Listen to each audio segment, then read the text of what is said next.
नमस्कार दोस्तों, माँ स्टोरीज एंड कोड्स में आप सभी का हार्दिक स्वागत है। शनि देव की महादशा से बचने के लिए इस कहानी को जरूर सुनें। शमशान में जब महर्षि दधीचि के मांस पिंड का दाह संस्कार हो रहा था तो उनकी पत्नी अपने पति का वियोग सहन नहीं कर पाई और पास में ही स्थित विशाल पीपल वृक्ष के कोटर में अपने 3 वर्ष के बालक को रखकर स्वयं चिता में बैठकर सती हो गई। इस प्रकार महर्षि दधीचि और उनकी पत्नी का बलिदान हो गया। किंतु पीपल के कोटर में रखा बालक भूख और प्यास से तड़प तड़प कर रोने लगा। जब कोई वस्तु नहीं मिली तो कोटर में गिरे पीपल के फल को खाकर वह बड़ा होने लगा। इस तरह पीपल के पत्तों और फलों को खाकर वह बालक का जीवन जैसे तैसे सुरक्षित रहा। एक दिन देवर्षि नारद वहां से गुजर रहे थे। नारद ने पीपल के कोटर में बालक को देखकर उसका परिचय पूछा। बालक, तुम कौन हो?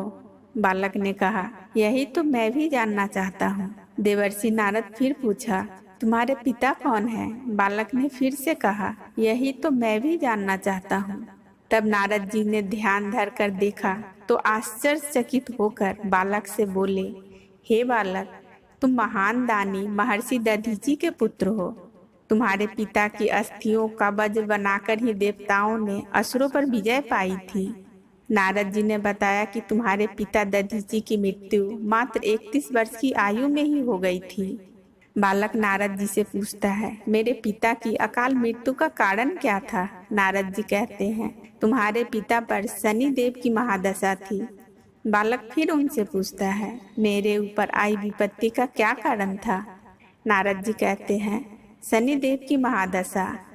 इतना कहकर देवर्षि नारद ने पीपल के पत्ते और फलों को खाकर जीने वाले बालक का नाम पिपलाद रखे और उसे दीक्षित किया। नारद जी के जाने के बाद बालक पिपलाद ने नारद जी के बताए अनुसार ब्रह्मा जी की घोर तपस्या कर उन्हें प्रसन्न किया। ब्रह्मा जी ने जब बालक पिपलाद से वरदान मांगने को कहा तो पिपलाद ने अपनी दृष्टि मात्र से भी किसी वस्तु को जलाने की शक्ति मांगी। ब्रह्मा जी से वरदान मिलने पर वह सर्वप्रथम पिपलाद ने शनि देव का आह्वान कर अपने सम्मुख प्रस्तुत किया और सामने पाकर आंखें खोलकर भस्म करना शुरू कर दिया। शनि देव सशरीर जलने लगे।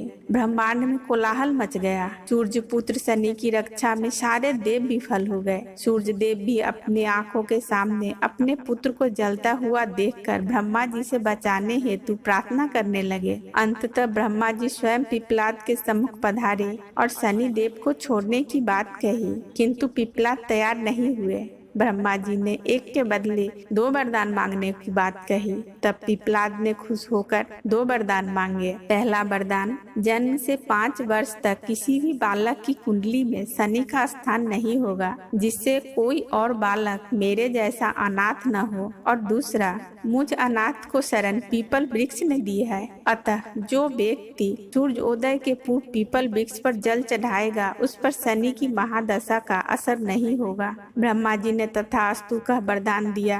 तब पिपलाद ने जलते हुए शनि देव को अपने ब्रह्म दंड से उनके पैर पर आघात करके उन्हें मुक्त कर दिया, जिससे शनि देव के पैर क्षतिग्रस्त हो गए और वे पहले जैसे तेजी से चलने लायक नहीं रहे। अतः तभी से जो धीरे चलता है वही शनिश्चर है कहलाए। और शनि देव आग में जलने के कारण काली काया वाले अंग भंग रूप में हो गए। कहानी अच्छी लगी हो तो इसे लाइक कर दीजिएगा। इसी तरह की कथा सुनने के लिए मेरे चैनल को सब्सक्राइब कर लीजिएगा और इसे ज्यादा से ज्यादा लोगों में शेयर कर दीजिएगा ताकि उन्हें भी शनि देव के प्रकोप से लाभ मिल सके। तो प्रेम से बोलिए राधे राधे, जय श्री कृष्णा। बहुत बहुत धन्यवाद।